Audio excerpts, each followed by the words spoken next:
Mothers are the queens of the castle, but let's be real, it's not all ball gowns and glass slippers. On this podcast, we're giving you a peek behind the throne at the privilege and responsibility of wearing the crown. My name is Helen Hope Kimbrough, and I'm a proud wife and mom of 2 adult sons. And I'm Charlitta Hatch, a proud wife, married to my high school sweetheart, and a proud mom to 2 little ones. Get ready as we share jewels with each other and you around all things connected to motherhood. Hello, everyone. My name is Helen Hope Kimbrough. Welcome to the microphone of the Behind the Throne podcast. So excited to be here today and to have some amazing guests with us. So we have Linda Lockman-Brooks, who is here, and we also have Dr. Monique Perry-Graves, who is here. And we're so excited and delighted to have you here. Welcome, ladies. Thank you. Thank you for having us. And Yeah. congrats Thank on the you. podcast to you and Charlitta. Thank you. Thank you. Thank you. Again, I know people are like, where's my girl? So because of the topic today, which we'll express in a little bit, is why she's not here. But we actually have, an important topic to discuss.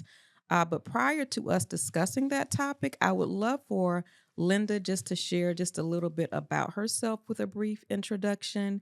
And for the sake of the podcast, I will call you Monique today. Yes. I told her I was going to start calling her Dr. Monique in public spaces. So we'll have her share just a little bit about herself as well. Well, good morning, and thank you for having me, for inviting me, especially inviting me here today with my sister, Monique Perry-Graves, Dr. Monique Perry-Graves. Yes, Come on, absolutely. We like to give those props. Yes, we do. Well, the topic that we're going to discuss is not an easy one. It, as women do, it's easier when you sit with friends and sit with people that you love and respect. So again, it's a pleasure, and yet it's also still hard. Yeah. So I don't know how brief I can be. I'll really try hard. I'm a communications expert, And supposedly. do what you do. Do what you do. Supposedly. As you know, there's an old saying, the shoemaker's child has no shoes. So I'm always laughing when I see marketing and communications people droning on and when I'm in an audience. And so now today I'm going to really try to model. I was born in St. Louis, Missouri, born and raised. I'm a Midwestern girl. In fact, I believe one of my social media handles says Midwestern girl who conquered the Big Apple, now in the New South. Oh, okay. I like that. So that's pretty concise. Yeah. I still very much relate to being a Midwesterner, directness, really that kind of no nonsense person, opposed to the lovely graciousness sometimes of our Southern folks who are, I kind of will make jokes about the fact that they really don't like you, but you'd never know. Whereas Midwesterners, we're pretty direct and you kind of know where we're coming from. But born and raised there, went to college at the University of Missouri, and then moved to New York City, where I met my husband. And Will Brooks, who a lot of people in Charlotte know, and some don't always connect him with me because we have different names. He's Will Brooks, I'm Linda Lockman-Brooks. But, I've had a wonderful career and am still working as a marketing consultant in a small consulting practice. I also do executive leadership and do C-suite executive coaching. Again, I've been very privileged to be part of Charlotte for a long time now and seeing Charlotte's growth into a top 25 city, which is just amazing to me because I really didn't think our family was going to stay here when we moved here from New York City over 30 years ago. So again, another kind of fun little known fact about me is that I actually had a pretty significant corporate career that I started very young because I moved to New York City in my early 20s and had wonderful success because doors were opening for women and women of color, and especially there. And I had a lot of people along the way that helped me. So again, I've been a part of some major companies here in Charlotte, both what is now Bank of America and Duke Energy. And then I've had my own business now for a number of years. and I believe, known as an entrepreneur. And I've been very, very civically engaged here in Charlotte. Yes. And the Pillar. proud, as I said, wife and mother to 2 children, a daughter and a son, Yep. and now a granddaughter. Yes. She's growing. I mean, she's growing Yes. so Yeah. much. So fast. Yeah. She'll be yeah. 3 in late July. Oh my So we're gosh. excited Okay. about that. Awesome. Awesome. Thank you, Linda. Appreciate that. All right, Monique. Yes. Well, I was raised in the Triangle, but I consider Charlotte my adult home. I've been here over 20 years, and I am definitely a Southern Belle to the heart. And I am a mother of an adult son who I had young as I was going into the illustrious North Carolina Central University as an undergrad. And really similar to Linda, started my career in a corporate space. That was really the foundation of my work at a very young age, which really kind of accelerated me through an internship program called Inroads, which I'm very much a fan of.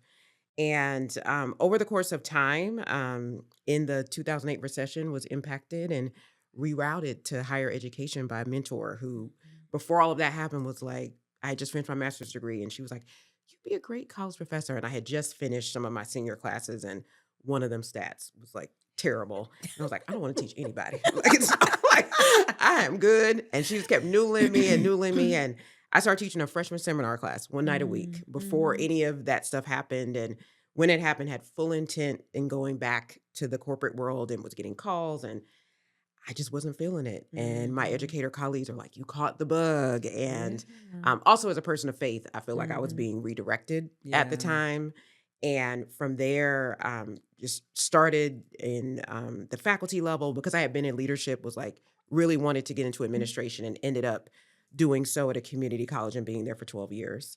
And then led Teach for America, merged its affiliates, and was there for 4 years, and now serve as the CEO of Road to Hire, the nonprofit affiliate of Red Venture. So I'm excited to be here with you all and talk about this topic that I think is important to talk about, but particularly in this space of those of us that have multiple avenues of our work, civically as executives, and really talking about how that works all together. Absolutely.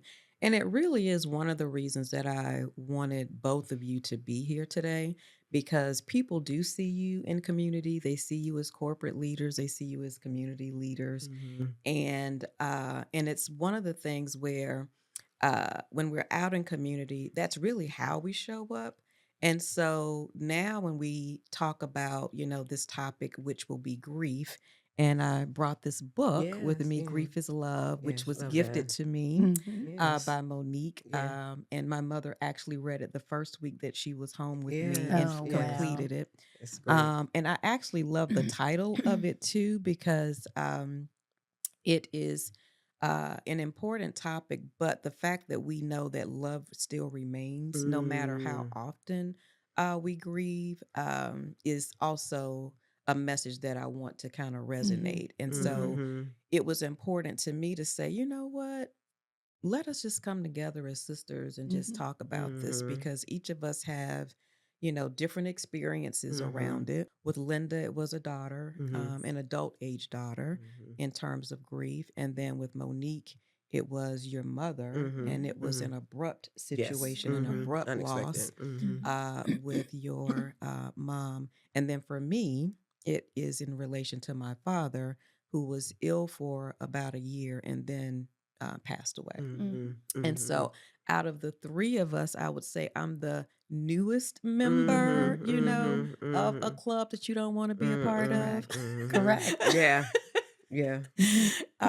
And thought it was important for us to actually talk about this as women, but also as Black women, so that we can model this, for others to also be open to talking about it, because it can really be isolating if you let it. Right. And it really is important to have a community around you when you are specifically talking, about grief. Because for me, as a personality trait, I could definitely go into hiding. And I forced myself to come out of hiding and just to talk with people. So anybody who would call, I would sort of pick up the phone. Right. Or if not pick up the phone, respond to their text message right Mhm. away. Mhm. Because I knew that I could be one of those that would just go into the trenches and be in a deep place and really probably take years to come out of that place.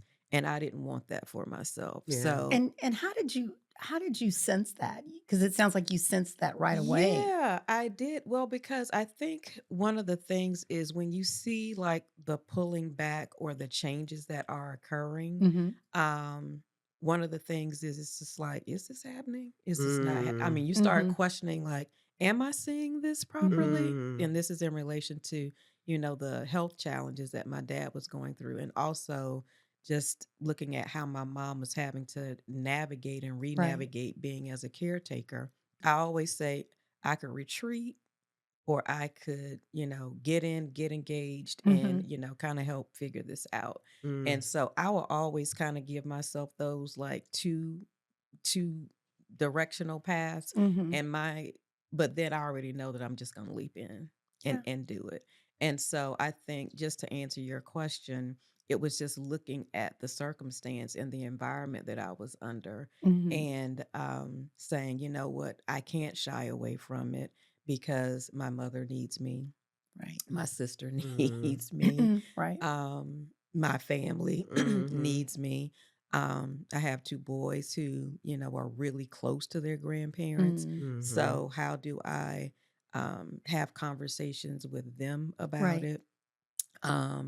And also, I mean, we'll talk about, eventually the supports, Mm-hmm. that I Mhm. needed to kind of help Mhm. navigate, Right. this space as well. So Mhm. that's really Okay. how, I learned about that. But just wanted to start out like with a basic question, and it can be around, just your encounter, with grief or how love shows up, in your grief moments as well. So whoever would like to start, I'm gonna be open. It's heavy. Mm-hmm. It's Mm-hmm. heavy. And it is and it's different every day. Mm-hmm. People ask me the question, how are you? Mm-hmm. And I have a standard answer of today's a good day or yesterday wasn't great. Again, I believe sometimes to your point, you draw on who you are and what your strengths are. Mm-hmm. And as I said, I see myself as a communicator. I believe I'm a good communicator, whatever that means. Mm-hmm. I also, you talked about wanting to hide. Mm-hmm. I feel like I am definitely more introspective than I've ever been in my life. I'm a natural extrovert. Surprise, surprise. And yet I have found that I really do appreciate my time alone now, even if it's sad time. Yeah, Mm-hmm. absolutely. Mm-hmm. The loss of our daughter is still stunning to me. It's still shocking. Mm-hmm. I still have those moments. It'll be 2 years on July 8th. Okay. And it's still, there's some mornings I wake up and believe it didn't happen. Mm-hmm. Yeah. Mm-hmm. So that's truly, you see that the whole process of grief is circular. You go back to bargaining, you go all the quote unquote phases. I find myself in the bargaining phase most of the time. But again, it's what brought me to this type of grief, because it is a different grief than the grief of losing both my parents. My father died relatively young, respectively. Very suddenly, he was ill. He was in the hospital, and he was gone in about 8 weeks. Okay. We had to make some decisions, and I've always been very much at peace with that. Again, my mother lived 10, 12 years longer in pretty good health. Sure. And again, I felt a lot of relief for my parents' journey. Miss them, appreciate them. And yet it has been different. And even though my daughter had a serious illness, she dealt with cancer, she survived it for a long time, She 14 did. years. Mhm. And it just never occurred to us that we would lose her. It just did not occur to us. Even though there had been people we'd met along the way that had Hodgkin's and had the type of Hodgkin's she had, which was considered, it was the type that was hard to get to remission and hard to keep in remission. Okay. And she'd had lots of trials, lots of clinical trials. She'd had other complications along the way, and she survived everything, and she thrived. She lived with such gusto and she did. determination. And even people who didn't meet her in person, because I shared a lot of her stories. And I think that's the piece for me that's so different now. There are times I shared her story with folks that I knew. I talked about Morgan. I say her name. That's very important to say her name. And there was a sense of what a fighter she was. And so that part for me, I think I'm struggling with all of that. It's like, wait a minute, she wasn't supposed to, quote unquote, lose. So, those are some of the toughest things. There are moments. I have a good friend down in Atlanta who I haven't seen in a while, who lost her husband suddenly right after Morgan passed away. And we correspond over social media. And she posted something significant recently. And I said to her, a memory popped up. And I said to her, these are hard. I said, grief is tricky. Yeah, it is. I said, 1 minute, something like this will pop up and remind you, and you'll be so sad. And then you'll have a moment where you will laugh out loud. Because I've had those. Yeah. She responded to me. She said, I'm still looking for that moment to laugh out loud. So again, everybody's journey is so different. Yep, it is. So, and they say that about cancer as well, and Morgan used to get sick of people saying that. She goes, I know everybody's journey is different, but this is mine and I'm trying to manage this. That was her. Yeah. So I think that I spend time, I try to spend less time being upset about what was lost in terms of her journey, what she's quote unquote missing, and what we miss about her. She was everybody's boss in our family. We all said that. She was the oldest child, the sister. She bossed her baby brother around. She bossed her daddy around. She and I would trade bossing each other. And having an adult daughter who lived far away, we probably had a more measured approach to it because we weren't in the same city. And so when we got together, we really appreciated that time. But I didn't get as much eye rolling, I think, as some of my friends I see. And some of you, while, again, I tease you and call you sisters, you could be daughters, but we won't talk about that. Because, I'm 47. But again, it's that thing of, she used to kid me about, Mom, you have friends of all ages. And I go, yeah, well, you don't live here. So I have to hang. Somebody's got to keep me current and relevant. So again, just all those things, all those special things that a daughter and a mother have. So when I think about this journey, and I also get overwhelmed by it because it's lifelong. It is lifelong. And as we're talking, Morgan's godmother is calling me on the phone. Okay. So, again, it is just all the pieces, all the things that are reminders. And again, many of them bring a smile. And many will bring tears. Oh, yeah. I think for me, my encounter and kind of response to that is you always prepare for your parents to go first. So I was never the type of person that didn't know the day would come, right? You never know how, but like if the order of life follows the way that it's supposed to. But the closest person to me who had passed was my maternal grandmother. And that was probably close to 8, 9, 10 years ago. She had gotten sick and progressed, but like she was in her 90s. So I'm thinking like, I'm dealing with, my mom got at least another 20, years. Right. She was 78 when she passed. And so I wasn't immune to the fact of like, okay, Monique, one day your mom and your father, are going to pass. The unexpected nature of it was what I think the combination of the shock and that. And I also recognize that everyone has different relationships with their parents. Yes. And me and my mom were like hand in glove, Tight. very close, Tight. tight. I was the only child, all the things you can imagine about that. Talked almost every day, texted, all the things. So, she would always tell me, and my grandmother did this too. They would always talk about like, this is what I want for my arrangements, or this is where this is, which I appreciate. That's a different we could talk about that later. And she would always say, because of how my grandmother was sick and watching her, her and several of my aunts were like, when it's time for us, we just want God just to take us quickly. Oh, They did not want, just watching my grandmother suffer. Right. They did not want that. That really impacted them. Yeah, it really impacted them. And so I get it, because when you watch your loved one kind of deteriorate, it's just a little bit, you want to take them out of their pain. So that's the first part, but you're never ready. Yeah. In your mind, you can know at some point in life, I'm going to have to encounter this. You're never ready. And I tell people, like, when you get that call, I literally talked to my mom that morning for an hour. Right. And there was no sign she was getting over. There was no sign. Like, we get off the phone at 9 a.m. and I'm getting a call from my dad at 2 o'clock that she's gone. Wow. And you were at my house the night before. I was at Linda's house the night before. We were having a great gathering. Exactly. And I remember thinking as I hugged you goodbye, I'm like, she'll talk to her mom in the morning.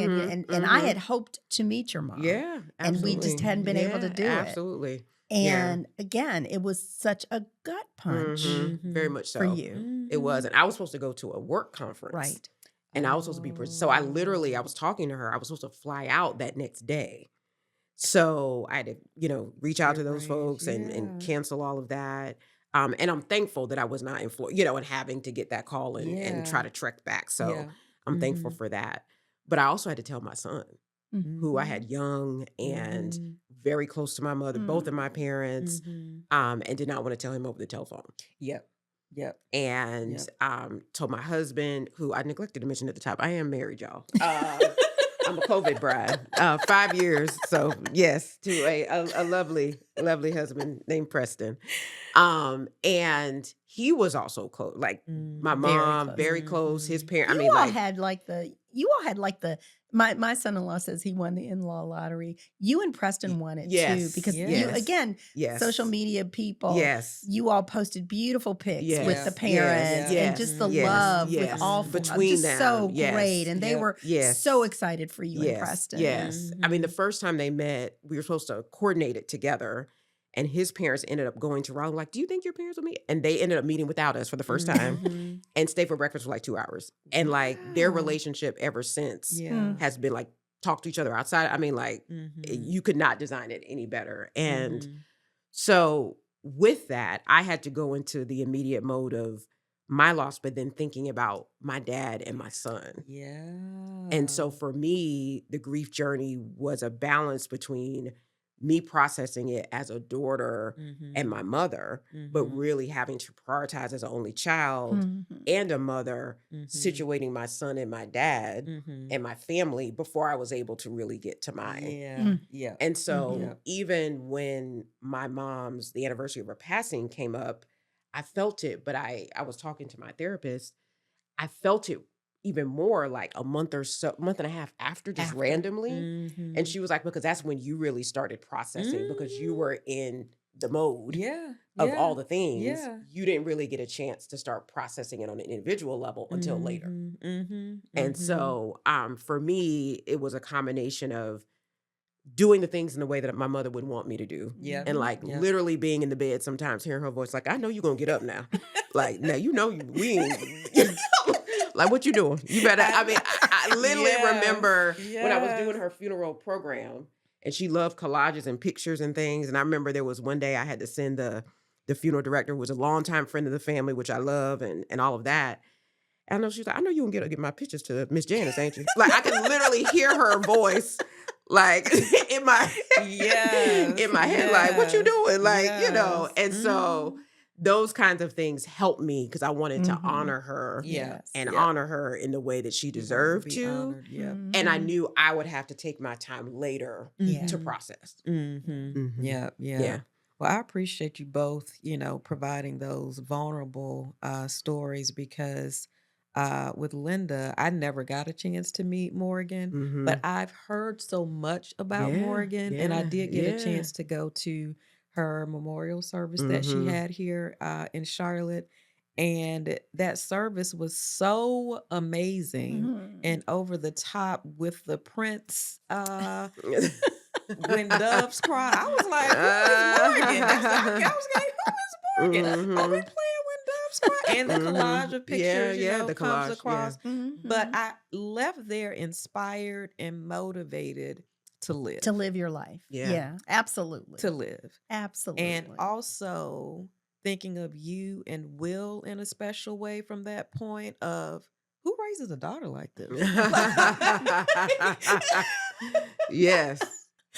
Because I've had friends that she's babysat for. I mean, I know that she was in the entertainment industry in terms of film and movies and all of those things. And that's how she lived her life. And was the quietest little girl. Stuck to my side, would smile. Our deal was you don't have to talk, but you have to look people in the eye and speak and smile and look cordial. We had a term for her intimately, mug face. You know, it's like that mug, that little, you know, because again, Will's, believe it or not, a natural introvert. Morgan had some introverted tendencies and became an extrovert later in her life, as did I. Nobody believes I was the same way.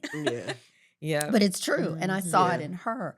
And again, she just kept blooming and blossoming. And I think our pastor Claude Richard Alexander of the Park Church said it so beautifully, that she lived with a lot of determination and grit, almost as if she knew she didn't have as much time. That never occurred to me literally until he said it. Wow. And again, that whole thing of, you know, how she ended up inspiring so many people. Whereas, you know, she really, again, was that child who tried a lot of things, bright, determined, grit. We saw it in her. And yet, you know, with her passing and telling her story and being able to tell her story and be able to share that was important for us. And that video in collage that was played at her service, her funeral service in LA and her memorial service in Charlotte, really, we have to give credit to Ross Thompson, her husband, because he knew her so well. He reached out to everybody and said, send me pictures. And he created an email address again in our time of the good side of social media and digital. And then he received all these pictures and he sent it to a colleague of hers at Westbrook Films. And her company put it together. They did an amazing and did the music. job. And she'd been there barely 2 years. Okay. And it really, because it impacted captured them the too. essence And it of her. captured. Yeah. It really and it's such a, you know, Will and I, we can't look at it a lot. But, you know, we have it on a jump drive. But it's a wonderful piece that, you know, at the right time, Ross will have us show it to Maddie. And but again, we were so fortunate to have that. And those are things that you do hold on to. There's a funny story about the program that was at the service that day. And again, I do lean, you know, I'm a bit of, I will find the humor in things.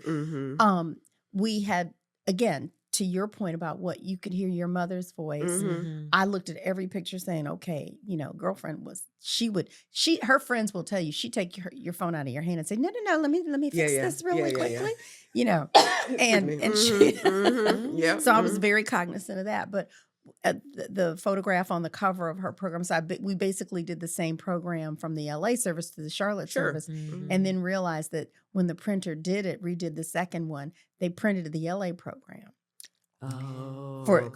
When we realized it, and Kristen and I were there that day before, we were like, no. And so Whitney Wilson Wurst, phenomenal, got that program reprinted in time for the Charlotte service, because I wanted the Charlotte people acknowledged and the Park Church acknowledged, of course. You know, because they were like, well, you could use it. I'm like, no. And thinking Morgan's like, in my head from heaven saying, mommy, Yes, yes. Fix it. yes, yes, Fix it. yes. So Mhm. here, I think again, that's that thing that it's grief, but again, it's a way to show that love, hearing their voices, hearing their voices. Yeah, I'm yeah. sure you hear your dad's Yeah. voice in your Mhm. I head. do. I do. It's literally because Father's Day just passed. Sure, Yes. yeah. And yeah. so I was receiving like emails and Mhm. text messages and phone calls, And you memories know, and popping up. memories popping up. And Mhm. so, and this is probably the first year that I did not post about him. I Mhm. want to, Mhm. but I'm just not. Which is okay. Yeah, Yeah, which is I'm okay. unable to do it at this Mhm. Yeah. point. But I went to San Diego on behalf of the library prior to Father's Day week, and I called my mom. I was like, "You won't believe just what happened." I said, "But Dad is here with me," and she's like, "What? Mhm. What are you talking Mhm. about? What do you Mhm. mean?" I says, "I'm checking into the hotel, and the person who's checking me in is saying, you know what? Um, I'm going to give you an excellent view of San Diego." And Mm. not only that, something's telling me to put you in room 1111. And I don't know why, but it's a phenomenal room and I think you'll love it. And you said it's your first time being here in San Diego. And I said, yeah. And I said, well, I know why. I said, because that's my Mm. dad's birthday. Oh, wow. Wow. And then he gasped Mhm. and said, oh, do you want me to switch, your room? Yeah. I said, absolutely not. Absolutely not. Oh, No. how Absolutely wonderful. not. Yes. I saw the number 11 that whole time I was there, from the room Mm. floor to my own room. And I said, okay, Dad, I see what you do. I see what you do. Oh, you Mhm. gonna hang out with me, while I'm in San Mhm. Diego this week. Mhm. And so, and then something else, occurred where I just don't think my dad wanted me to be sad Right. over Mhm. Father's Day week Yeah. because Big Daddy's girl, Mhm. Mhm. big, always have been since I was Mhm. little. And I was like, you know what? Okay, all right. And uh I told my mom, I was like, I just cannot believe that, this has happened this way because to me it's those signs that lets me know that they're still present Yes. Mhm. and that I will not speak about him in the past tense, Mhm. Mhm. but in the Mhm. present tense. And Mhm. so I was like, how does that happen? Because some people see a bird or, Mhm. it'll be a memory or something. But Mhm. for me, we have like these internal signs that he and I are coded, Yeah. and I'm Yeah. like, you did that on purpose. Okay, I see you. Mhm. And when I called my husband and shared the news with him, he said, look at that. Mhm. Look at that, because he was so proud that that message was resonating too. But with my dad, and just speaking about how everything progressed like Mhm. over a year's time, Mhm. and just even thinking last year he was with me for Father's Day, That's right. Mhm. and I'm like, wow, like, and I go back to my journals and read, um, how he was struggling but didn't want to say that my body is feeling some kind of way. Sure. He actually died from, um for a lack of a better term for others, so others will know, basically stomach cancer. Mhm. Mhm. And um and so he wouldn't eat all the time, he was losing weight. Mhm. And my mom is a southerner, she's a southern woman, you Mhm. eat her cooking. Mhm. Like, and she says, I don't understand why he's not eating. And then he was always going back and forth for, like, he's always dehydrated, and I could never understand why Mm. he's dehydrated. Right. And it would happen like on an interval of 3 weeks, and then he would be back. 3 weeks and he would be back. So of course, me being the daughter that I am, I'm Mm. like, this doesn't sound Sound right. right. Right. Yeah. Like, Mhm. something is not right. I don't know what it is. Are you know me? Are you asking the appropriate questions? If you Yeah. go to the Yeah. hospital, Yeah. Yeah. like, what are they telling Yeah. you? Mhm. And because I have a pharmaceutical sales background, Mhm. I like to ask questions. I'm inquisitive. I do believe you can challenge doctors Right. You have and to be nurses Yeah. your and best advocate, advocate. Advocate. Yeah. For you. Mhm. Yeah. on behalf of people. So I'm not one of those who, if you just say something, I'm going to believe it. I'm Right. going Mhm. to research it. So that's really the role, Mm. that I took. And really having to navigate that, with his health. And I think, when I changed my prayer also in the process of this. Whereas, most times it's like, Lord, please heal. Lord, do it. Right. Do it today. Mhm. All of the Mhm. things. Mhm. And I ended up changing my prayer when I was like, he's not going to want to go to the hospital or the doctor today, but we're going today because I wanted answers. Right. Mhm. And I just need for you to prepare me Mhm. for whatever they say. I don't know Mhm. what they're going to say. They may say something great, but they Mhm. all may say something that's, Mhm. not so Mhm. great. Mhm. And I need to be able to, uh, not just prepare myself, but then also prepare my mom or prepare Right. my sister because we all went to that appointment that day. Mhm. And when they shared the news, because I think they just thought it was something minor, Wow. but it actually turned out to be something major. Major. And then the ER doctor was like, I've seen cases like this before, and I've had an instance like this with my own parents that I had to learn from one parent to say, you know what, when is the appropriate time to start making the appropriate steps for Mhm. your loved one? Well, my dad was like, I don't understand what's going on here. I don't Mm. understand what's going on here. Mm. And I think whatever, it was shocking, for him to hear it. Right. My mom was still, kind of resolute in, being thankful for an answer, Right. Mm. but also like, what does this journey look like and what does Mm. it mean? And my sister and I was just kind of like, we were both, wow, I don't think he's gonna, want to have treatment. Like, Mhm. Mhm. based on that first instance, I don't think this is the direction that he's gonna want to go, Right. just because he was just like, I don't understand, like, what's happening here. And Mm. he's a walker, Yeah. he eats Oh, yeah. healthy, like, Yeah. he Mhm. does all of these things. Yeah. Yeah. And the Mhm. result is I have cancer. Like, what Mhm. are you talking about? Mhm. So I think me trying to navigate that, and then, we can talk about like some supports that we Mhm. all utilized Mhm. here at this segment of, I think I'm going to need some professional Mhm. Mhm. help Mhm. because, uh, yes, I can think about all things, but I can't think about all things by myself At the Mhm. same time. at the same Absolutely. Right. time. Whereas also, my family members may not be at the same juncture that I'm in Mhm. because, my mom was like, we're going to fight to the end. Right. We're going to do these Mhm. things. And Mhm. he is doing treatment and he's going to do these things. And Mhm. I'm just kind of like, okay. Mhm. And I love my sister because she's just, I mean, she's the kindest person. So whatever rocks your boat, this is what you want to do. Right. This is what you want to do. And I'm like, and I'm, of course, again, the questioner of Mhm. things. Mhm. But that support was so helpful because it helped me have tough conversations Right. with my mom, with my sister, um, and with my husband, Mhm. with my Right. boys, Mhm. in preparation mode of, what was to come. And I didn't know what was to come, Right. but it was just kind of like, I'm looking at things aren't progressing the way that I thought they were going to. He's consistently losing weight. And um and I just need, your help and guidance in Mhm. that.